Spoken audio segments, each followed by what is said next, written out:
Whenever there is a new iPhone release, people like to rush and buy it even though they may not benefit from the new features. So the purpose of this review is to help you cut through all that marketing hype and help you decide whether you are someone who will benefit from upgrading to the iPhone 17. Since I'm also an ex-iPhone 16 user, I did many comparison tests between both of these phones and I've collected tons of comparison data to help you make a better purchase decision. Without further delay, let's get into the video.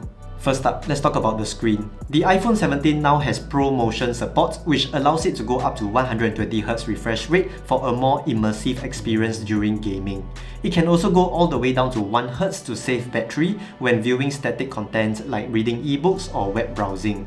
This 1Hz refresh rate is also the reason why the iPhone 17 now has the always-on display feature. Personally, the 1Hz refresh rate is a bigger selling point to me because I want my phone to be able to last longer. I don't really game on my phone, so I won't really be able to take advantage of the 120Hz display. The bezels on the iPhone 17 is now thinner, giving it a larger 6.3-inch screen compared to the 6.1-inch screen on the iPhone 16. In my experience, the increase in screen size doesn't really make the iPhone 17 feel significantly more immersive when playing games, and I think that you will still have to go for the larger iPhone models in order to get that really immersive gaming experience. The peak brightness on the iPhone 17 has been increased by 1000 nits. Even though that sounds like a big increase, brightness is actually perceived logarithmically by the human eye, so a 50% increase in luminance only translates to about 5.3% increase in perceivable brightness. The screen on the iPhone 17 now uses Ceramic Shield 2, which supposedly offers 3 times better scratch resistance compared to the iPhone 16. Jerry Rig Everything has already shown that there is indeed an improvement in screen hardness, but I will continue to use the phone without a screen protector and do a long-term update in the future. As for the design, the iPhone 17 is slightly larger and heavier than the iPhone 16, presumably because of the larger battery inside it. The difference is not that noticeable, but unfortunately because of this size difference, the iPhone 17 will not fit into iPhone 16 phone cases. This year, I decided to go for a non-black version, and so I've chosen the sage green color. I do find the green to be a little too soft and pastel, but thankfully ESR has sent me a new case in dark green color. This is the ESR hybrid case with stash stand, and it is the case that I bought for my iPhone 16. I really liked the stash stand design because it adds extra protection for the rear camera while also doubling as a tilt stand at the same time.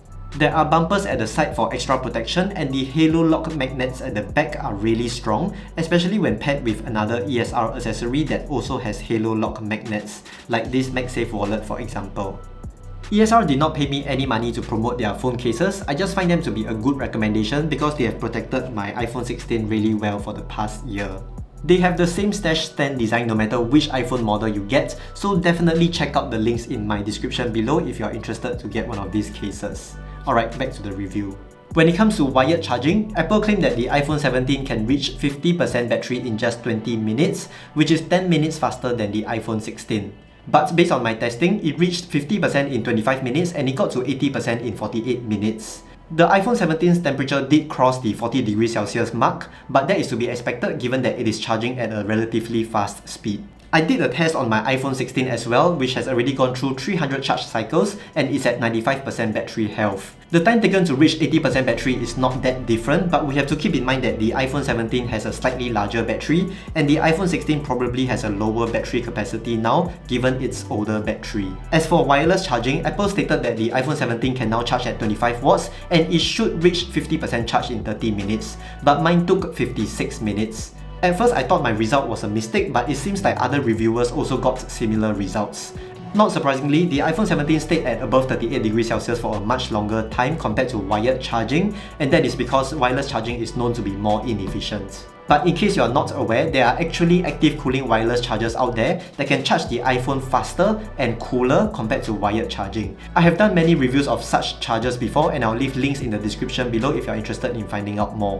Now when it comes to the ultra-wide camera, I wasn't really that impressed with the results because even though Apple upgraded it to have 48 megapixels, it didn't consistently produce better photos or videos. Half the times, I do see more detail in the shadows, and when it comes to close-up shots, I do see more detail despite zooming in quite a bit. But the other half of the time, I don't really see more detail even under bright light situation. Under low light situations, the photos also don't seem to be less noisy or more detailed than the iPhone 16 camera. In fact, in some situations, the iPhone 16 even managed to produce photos that are more exposed, and it took lesser exposure duration compared to the iPhone 17. And for some reason, the iPhone 17 tends to produce photos that are colder in temperature, and one of the more dramatic examples is this photo over here. So I personally think that the ultra-wide camera is not that impressive, but what is impressive is the new front-facing camera. It now has a squared sensor that can allow you to change the aspect ratio of your front-facing camera with the press of a button. It is also incredibly convenient if you film with your phone on a tripod. Instead of releasing the ball head mount to change the orientation of your phone, you can just press one button and you can switch from landscape to portrait mode. And just like that, you can switch from filming long-form content to short-form content very easily.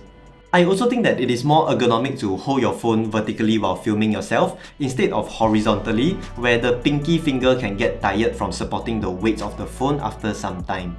I also tried cropping the landscape video into vertical orientation after the video was taken, and the quality still remained quite good compared to the vertical video from my iPhone 16. The iPhone 17 now has a wider field of view, and that is definitely noticeable in photos and videos. Even though the front camera now also has a larger sensor, the amount of bokeh is not that different from the iPhone 16. I also don't feel that there's a lot more detail on the iPhone 17 despite the increase in megapixels from 12 on the iPhone 16 to 18 on the iPhone 17. But the iPhone 17 managed to produce skin tones that are more neutral instead of the oversaturated look on the iPhone 16. But at night, it can make my skin look a little too pale.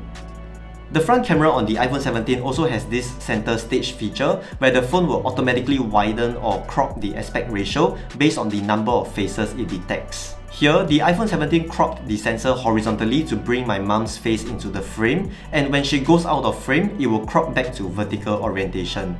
The iPhone 17 now also has this dual capture mode, which lets you film yourself in a smaller screen while you are using the rear camera. This is perfect for vlogging and educational videos in my opinion, because viewers can still maintain eye contact with you while you're demonstrating or showing something in front of you. It supports landscape mode as well, and you can shift the pop-up screen around in case it is blocking something on the screen.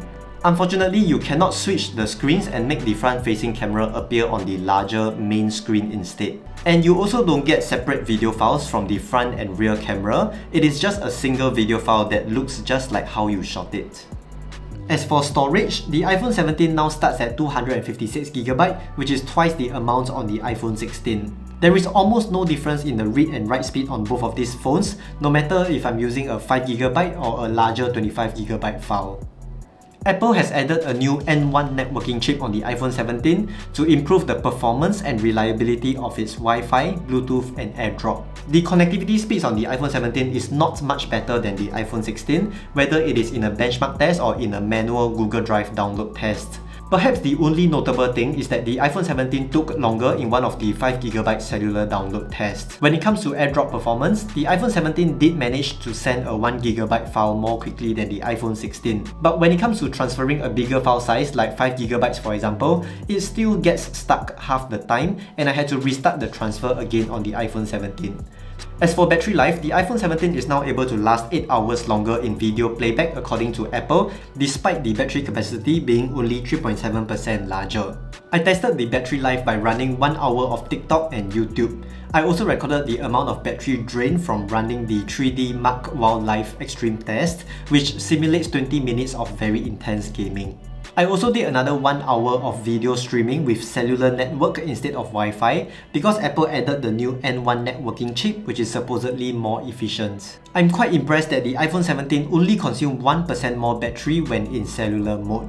For overnight discharge rate, the iPhone 17 lost about 10% of battery with always-on display turned on versus 8% when always-on display is turned off. As for the processor chips, the iPhone 17 now has a new A19 chip, which has the same number of CPU and GPU cores as the A18 chip on the iPhone 16. The increase in CPU performance is pretty modest, but the improvement in GPU performance is quite significant. Since Apple has added hardware-accelerated ray tracing on the iPhone 17, I also tested the new Solar Bay Extreme Stress test on both of these phones, and this test is supposedly 5 times more demanding than the previous Solar Bay test. Over here, you can see that the iPhone 17 has a staggering 45% improvement over the iPhone 16. This should mean that the iPhone 17 is much more capable at handling light, shadows, and reflections in those graphically intensive AAA games. For day-to-day use, the iPhone 17 is indeed very fast when it comes to productivity tasks and photo editing, but I don't find it to be noticeably faster than my iPhone 16. If you're not a gamer and you don't do photo or video editing on your phone, then I think even the A18 chip on the iPhone 16 will be an overkill for you, and I'm not really sure how much more you'll benefit from the A19 chip on the iPhone 17. Overall, I think that the upgrades on the iPhone 17 will benefit two types of users the most. The first type of user is definitely gamers because of the larger 6.3-inch Pro Motion display and the improved GPU and gaming performance on the iPhone 17. The second type of users is content creators like myself because the improved multi-aspect front-facing camera and the dual capture mode is incredibly useful for making content. But if you don't game much and you don't use the front-facing camera that often, then you probably won't benefit that much from the new features on the iPhone 17, and you will be better off just getting the iPhone 16, which is still a very capable phone in my opinion. But if you find that the features on the iPhone 17 is still not pro enough for you, I do have another review of the iPhone 17 Pro coming up very soon, and I'll be comparing it with the iPhone 17 as well. So if you're interested, do subscribe to get notified, and thank you so much for watching. I'll see you in the next video. Bye bye.